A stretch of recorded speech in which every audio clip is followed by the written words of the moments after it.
বাংলাদেশ আওয়ামী লীগ এখনো আগের মতো 7 মাসের কথা বলেনি। আপনি দেখেন শামসুল আলামিন নামে একজন মন্তব্য করেছে, গত 8 মাস ধরে দেশে যেতে পারছি না, অনেক কষ্টে বাস করছি, পরিবারকে দেখতে পাচ্ছি না, শেখ হাসিনা আপা আপনি কবে দেশে আসেন। খালেদ মহিউদ্দিন বলেছে শেখ হাসিনা তার বলে কিছু এতিম প্রোপাগান্ডা মাস্টার বিদেশ থেকে তার পক্ষে গুজব ছড়িয়ে যাচ্ছে, এই কথা বলেছে। এতিম বলেছে আর কি, আওয়ামী লীগের যারা বিদেশ থেকে তার পক্ষে কথা বলছে। অন্যদিকে শেখ হাসিনার প্রত্যাবর্তন চেয়েছে বর্তমান অন্তর্বর্তীকালীন অবৈধ সরকার। এই তিনটা কনটেক্সটে আপনি দেখেন শেখ হাসিনা বাংলাদেশকে ভালোবাসে, বাংলাদেশের সাথে তার ইমোশন জড়িত। It is not a playing field for her power play. যে তাই থাকতো তাহলে 5ই অগস্ট সকালবেলার সিচুয়েশনটা কি ছিল বাংলাদেশে? বাংলাদেশের 500 উপজেলায় ছাত্রলীগের 500% সেক্রেটারি, যুবলীগের 500% সেক্রেটারি, স্বেচ্ছাসেবক লীগের 500% সেক্রেটারি, আওয়ামী লীগের অর্গানাইজড কমিটি প্রত্যেকটা জায়গায় অ্যাক্টিভ রোলে আছে, তাদের কাছে অর্থ আছে। গত 15 বছরে তারা কিন্তু নিজেরা পরিমিতভাবে নিজেদেরকে ডেভেলপ করেছে, ঠিক আছে। তাদের কাছে প্রশাসন ছিল, তাদের সাথে পর্যাপ্ত পরিমাণ অর্থ ছিল। সো যদি 5ই অগস্টের মাননীয় প্রধানমন্ত্রী ডাক দিত এবং যে লোকগুলাকে আমরা দেখেছি রাস্তায়, তাদের এগেইনস্টে যদি এন্টায়ার আওয়ামী লীগ মাঠে নামতো, যেই পরিণত হইতো সেটা আসলে বাংলাদেশ গ্রহণ করতে পারতো না।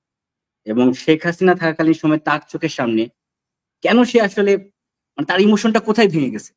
যদি বাংলাদেশের মাটিতে রাজাকার রাজাকার মানে স্লোগান দিচ্ছে, এটা হইতে পারে না। মানে থুতু মারলেও আসলে এই জিনিস আমরা কোনোদিন আমরা ব্যাক করাতে পারবো না, নিজেদেরকে থুতু মারলে পারবো। সো শেখ হাসিনা এখনো তার ম্যাচুরিটি দেখাচ্ছে। আপনি কি মনে করছেন যে পৃথিবীর বাইরে এই যে এতিম যারা আমাদের মতো এতিম যারা আছি, আমাদের মানে পৃথিবীর কথা বন্ধু নাই? আমরা কি বিদেশে পড়াশোনা করিনি? মানে আমেরিকা থেকে করে যত পড়াশক্তির নাম বলেন প্রত্যেক জায়গায় কি আমাদের প্রপার ফুটপ্রিন্ট নাই? আছে ভাই। টাকা পয়সা কি সব হারাই গেছে? টাকা পয়সাও আছে। যারা প্রশাসনের ছিল, যেই জয়েন্ট সেক্রেটারি ছিল তাকে কি আপনি বাদ দিয়ে দিচ্ছেন? যেই আপনার assistant secretary, deputy secretary Sheikh Hasina আমলে প্রমোশন পাইছে তাদেরকে আপনারা বাদ দিয়ে দিচ্ছেন? আপনি কি মনে করেন যে যেই 74 জন মেজর জেনারেল আপনারা প্রমোশন পাইছে শেখ হাসিনা আমলে, তারা কি সব হচ্ছে জামাত বিএনপির লোকজন? আপনি কি মনে করছেন যেই কর্নেল হয়েছে ব্রিগেডিয়ার জেনারেল তার মধ্যে তারা নিষ্ক্রিয়? এটা বলতে মানতে হবে। ইট ইজ নট নিষ্ক্রিয়, তারা দেশকে ভালোবাসে। এখনো তারা সিভিল ওয়ারের দিকে যেতে চায় না, এখনো তারা চায় না মানুষের রক্ত পায়, যেটা 5ই আগস্ট আগেও শেখ হাসিনা চায়নি।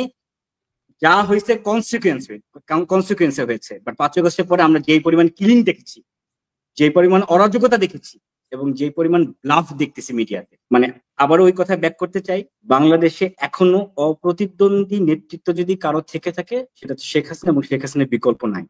তিনি দেশকে ভালোবাসে, তিনি জানে একটা পরিবারের দুষ্ট লোকও থাকে, ভালো একটা দুষ্টু ভাইও থাকে, ভালো ভাইও থাকে। কোন ভাইকে কাউকে বকা দিয়ে শাসন করে রাখতে হয়, কাউকে আদর করে রাখতে হয়, উনি রেখেছে। মনে রাখবেন, এই যে আমরা গুম খুম অনেক গল্প বলি না, একটু গুম যে নামগুলা বের হয়ে আসে, ওই নামগুলা কত লোকের প্রাণ নিছে, কত শত মানুষের প্রাণ নিছে, ওইগুলা আপনারা নিজেরা জাজমেন্ট করবেন।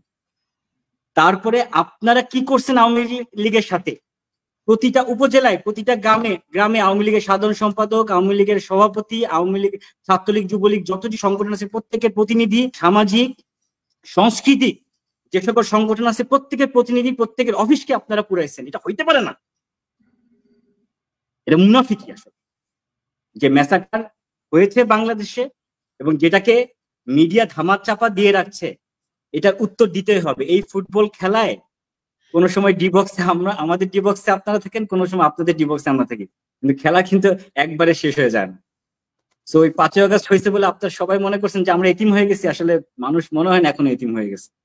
তো বাংলাদেশকে মানে সঠিকভাবে রেখে শেখ হাসিনার প্রত্যাবর্তন হবে, বাট এটা সময়ের অপেক্ষা।